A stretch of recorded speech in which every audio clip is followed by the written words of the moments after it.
Hi students, chapter number 9 ray optics. तो आज हम स्टार्ट करेंगे रे ऑप्टिक्स में रिफ्लेक्शन वाले टॉपिक से, क्योंकि रे ऑप्टिक्स वाला जो चैप्टर है उसमें रिफ्लेक्शन, रिफ्रैक्शन, डिस्पर्शन ऐसे काफ़ी सारे कॉन्सेप्ट हमें पढ़ने हैं। लेकिन उसके पहले हम स्टार्ट करेंगे रिफ्लेक्शन। तो what is the meaning of reflection? तो रिफ्लेक्शन के बारे में आपको वैसे भी पता है, 10th स्टैंडर्ड में पढ़ चुके हो आप लोग, कि अगर कोई इंसिडेंट रे कोई रिफ्लेक्टिंग सरफेस पर, रिफ्लेक्टिंग सरफेस मतलब कोई स्मूथ सरफेस है, तो ऐसी सरफेस पर जब कोई रे इंसिडेंट होता है तो वहाँ से वो रिफ्लेक्ट होकर वही मीडियम में, जिस मीडियम में से आया था वही मीडियम में वो वापस जाएगा। तो इसी फिनोमेनन को हम क्या बोलते हैं? रिफ्लेक्शन। अब यहाँ पर रिफ्लेक्शन में जितने भी थोड़े बहुत टर्म है, जैसे कि आई मैंने लिखा है, यहाँ पर आर लिखा है, नॉर्मल लिखा है, ये सारे टर्म की थोड़ी बहुत डिस्कस कर लेते हैं क्योंकि उसकी काफ़ी सारी ज़रूरत पड़ने वाली है। तो उसके लिए हम स्टार्ट करते हैं। पहले ये जो है उसको बोलेंगे हम इंसिडेंट रे। रिफ्लेक्ट होकर वही मीडियम में वापस गया, उस रे को बोलते हैं हम रिफ्लेक्टेड रे।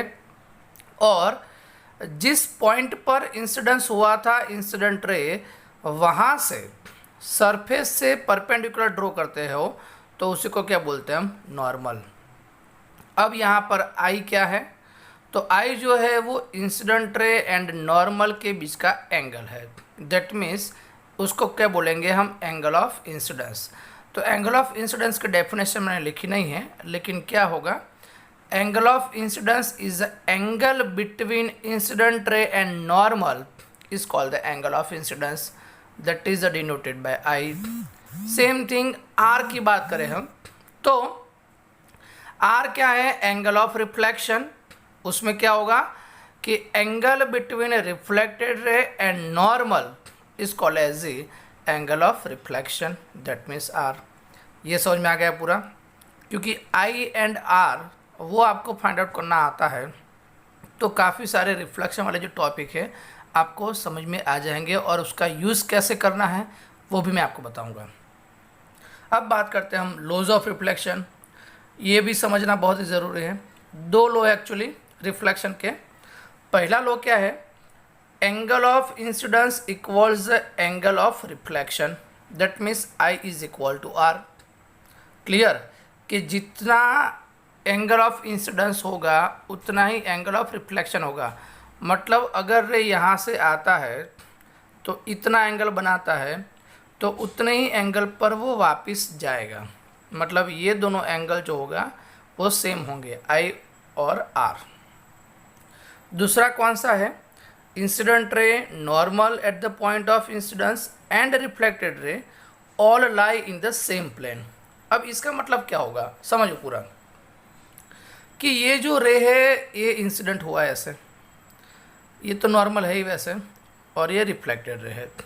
तीनों तीन एक ही प्लेन में, ये आपको बोर्ड दिख रहा है तो ये वन टाइप ऑफ प्लेन है, तो तीनों तीन एक ही प्लेन में होंगे। इसका मतलब क्या होगा कि अगर मान लो कि इंसिडेंट रे ऐसे आया तो इसी तरफ जाएगा, इसी तरफ जाएगा। मतलब अगर रे इस तरफ आता है तो वो ऐसे नहीं जाएगा, ना पीछे की साइड जाएगा, ना ऐसे जाएगा, वो सीधे सीधा ऐसे आता है तो वही प्लेन में वापस जाएगा। Normal, incident ray and reflected रे तीनों तीन एक ही प्लेन में रहेंगे। एक ही प्लेन में मतलब ये प्लेन जो हुआ वो, अगर मैं दूसरी तरीके से बोलूँ तो इंसिडेंट रे अगर ऐसे आता है तो ऐसे भी जा सकता है, तो वो प्लेन अलग हो जाएगा। समझ में आया पूरा? तो लेकिन यहाँ पर प्लेन जो है वो सेम ही रहेगा। मतलब अगर यहाँ पर इंसिडेंट रे आता है तो रिफ्लेक्टेड रे इस तरफ ही जाएगा। तो ये मीनिंग है दूसरे लॉ का। तो समझ में आ गया पूरा ये? अब हम बात करते हैं प्लेन मिरर वाला कॉन्सेप्ट से। अब समझना, ये आपकी बुक में नहीं है एक्चुअली, लेकिन थोड़ा बहुत समझना बहुत ही ज़रूरी है। तो प्लेन मिरर, तो यहाँ पर मैंने एक प्लेन मिरर ड्रॉ किया है। ये जो वर्टिकल है वो मिरर है एक्चुअली, जिसको हम बोलेंगे रिफ्लेक्टिंग सरफेस, और प्लेन मिरर सीधा है। तो यहाँ पर ऑब्जेक्ट मैंने रखा है। अब समझना पूरा कॉन्सेप्ट। अगर ऑब्जेक्ट रखा है तो उसकी इमेज जो है वो कहाँ पर मिलेगी, वो कैसे फाइंड आउट करें? हमेशा मैं आपको स्फेरिकल मिरर वाले कॉन्सेप्ट में बताऊंगा कि इमेज अगर आपको कहाँ पर मिलेगी वो फाइंड आउट करना है, तो उसके लिए रे डायग्राम जो है वो बेस्ट ऑप्शन है। और रे डायग्राम कैसे ड्रॉ करना है वही मैं आपको थोड़ा बहुत ये प्लेन मिरर के जरिए भी समझाता हूँ, और ये जो स्फेरिकल मिरर वाला कॉन्सेप्ट है उसमें भी थोड़ा बहुत समझाऊंगा। तो अभी हम स्टार्ट करते हैं प्लेन मिरर वाले में कॉन्सेप्ट में। ऑब्जेक्ट यहाँ पर है, अब अगर इमेज कहाँ पर है वो फाइंड आउट करना है तो आपको क्या करना पड़ेगा, दो इंसिडेंट रे लेने हैं, वो दो इंसिडेंट रे रिफ्लेक्ट होकर रिफ्लेक्टेड रे बन जाएंगे। वो रिफ्लेक्टेड रे जिस पॉइंट पर मिलते हैं वहाँ पर ही इमेज मिलेगी। वो अगर एक्चुअल में मिलते हैं तो वो इमेज कहलाएगी रियल, और अगर एक्चुअल में नहीं मिलते हैं लेकिन उसको एक्सटेंड करके मिलवाना पड़ता है तो उसको बोलेंगे वर्चुअल। क्लियर। तो यहाँ पर आप देखते हैं कि ये ऑब्जेक्ट है, इसमें से मैंने दो रे लिए हैं।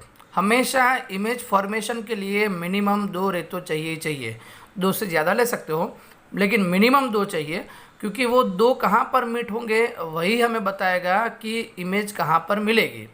तो यहाँ पर एक रे जो है वो ये है इंसिडेंट रे, और दूसरा जो रे है वो ये रे है। क्लियर। ये ऑब्जेक्ट में से मैंने दो रे निकाले हैं, एक ये है दूसरा ये है। अब समझना, ये हमारा रिफ्लेक्टिंग सरफेस है।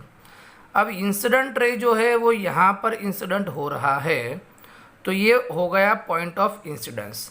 अब पॉइंट ऑफ इंसिडेंस से अगर परपेंडिकुलर ड्रॉ करते हो सरफेस से तो वही क्या कहलाएगा, नॉर्मल। तो ये सरफेस है, ये पॉइंट ऑफ इंसिडेंस है, तो नॉर्मल क्या होगा, ये होगा। समझ में आ रहा है पूरा। तो ये नॉर्मल है।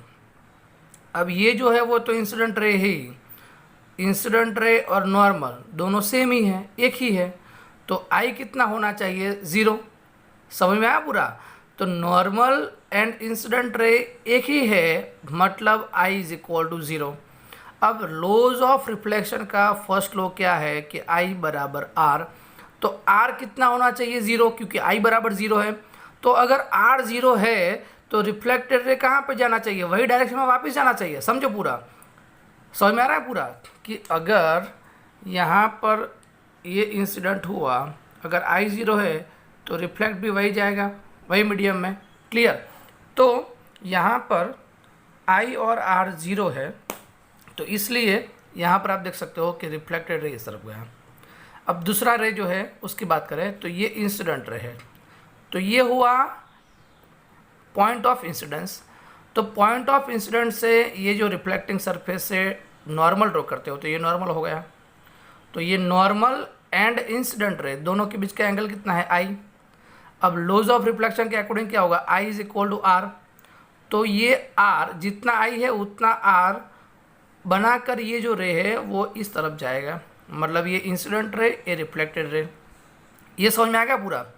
मतलब एक रिफ्लेक्टेड रे ये है, दूसरा रिफ्लेक्टेड रे जो है ये है। अब समझो कि अगर ये इस तरफ जाता है दूर, ये इस तरफ जाता है दूर, तो ये दोनों कभी एक दूसरे को मीट होंगे ही नहीं।